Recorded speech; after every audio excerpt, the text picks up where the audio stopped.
Next up, at UFC Vegas 77, we have Della Maddalena. You heard that correct. He is now on this card. He was on last week's card, had an original opponent. That guy dropped, got a new opponent. That guy had brain cancer or something. So that dropped. He's decided to stay in Las Vegas. He said, I am not leaving Vegas. I will stay here. You guys will find me a fight. And they did. And now he has a fight. Right on the nose there. He's taking on Bassil Hafez. Della Maddalena, 14-2 overall. He's obviously 5-0 in his last 5. He's coming off a bunch of canceled fights, and they finally got an opponent. His opponent is Bassil Hafez, 8-3 in his career, 4-1 in his last 5. Obviously stepping up on short notice. We'll talk about Bassil first because he's the new guy here. He's a heavy-handed grappler. His striking is loose, and it is powerful. And even though you're going to see a check hook knockout highlight everywhere, he is a grappler. He's not a striker. He's very tough. He's going to shoot blast doubles. He's going to look to maintain position while blasting elbows down. He's a high-paced guy, both on the feet and on the ground. But his cardio can fade a little bit later in fights. Even though he is a short-notice step up, he is not a slouch. He's taking on Della Maddalena. I broke this guy 100 times. Phenomenal jab, some really solid power, 71% takedown defense. He looks more and more comfortable every time he's in that cage, especially defending takedown. What are you doing? Look, we have the same tattoo. You and this dude? You have a cancer ribbon? I do. From your face thing? Yep. Never forget. Just a constant reminder. Wear sunscreen. So he tattooed my skin to remind me to protect my skin. Fucking idiot.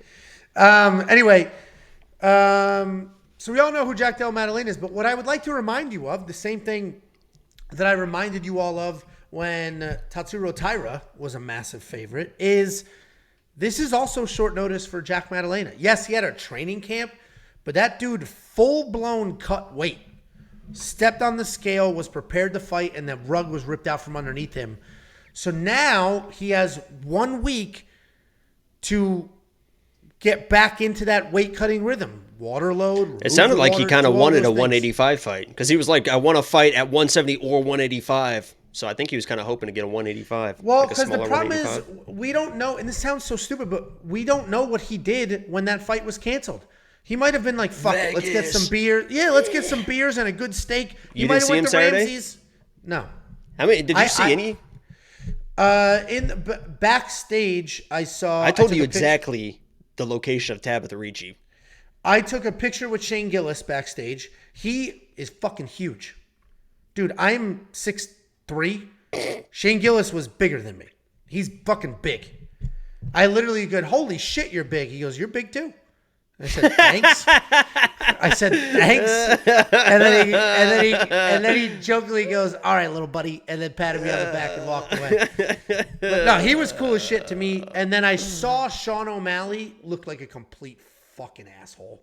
And then Michael Chandler couldn't have been a nicer human being. That's it with the fighters. That's all I saw. You talked to Michael? Nope. He was just sort of jogging by the P-line crowd. Oh, so. But he took his time to be like, hey, guys, hey, oh, thanks so much. I appreciate it. And obviously, he's more famous right now than he's ever been. Are they about to announce that Conor fight tonight? Connor's never fighting again. Connor's never fighting again. Let me finish this fucking breakdown. So just a reminder, Della had to cut the weight, did all the things. The emotional, like, the highs and lows of, am I going to get paid? Am I not going to get paid? Am I going to fight? Am I not going to fight? I wanted to go home. I can't go home. Let me stay here. Della's going through some shit, right? That's not an easy, just like, oh, you swapped my opponent. Everything changed. Everything changed. So keep that in mind, because while Bassil Hafez is probably not going to win this fight, he does have the style to beat Della Maddalena, a fast, powerful wrestler. He is what Sean Brady thinks he is, right? He's going to come forward, bomb with hands, shoot a blast double with his head up the middle, and try to get it done. I do think he'll slow down. He's had some cardio issues with a full camp, let alone short notice. I think Jack will probably defend some takedowns, light him up with the jab, and win this fight. Jack's the pick. I'm not touching the line. The line's unreasonable. I'm not touching it. It's worse than this now. I made this graphic this morning. What's it now? I don't know. Let me check for you. It's minus 600. It went down. Looks like Big Papa's onto something. What do you think, Jakey? Yeah, I don't think it's that. I I don't think it's that serious of a situation. Bassil's got the wrestling, but he doesn't really go to the wrestling. When he goes to the wrestling, I don't think the wrestling's going to be good enough, and his striking is something to be desired. I mean, he doesn't really have a lot of footwork, not a lot of head movement, and with that Della Maddalena jab into the combinations, he is going to be in big trouble. I think JDM dominates this fight. Angelo, back to you! He's going to be panicking right now. I mean, what the fuck is he doing? I've never seen, honestly, in my 30, 40 years of podcasting and talking about the UFC, I've been doing this 40, 50 years.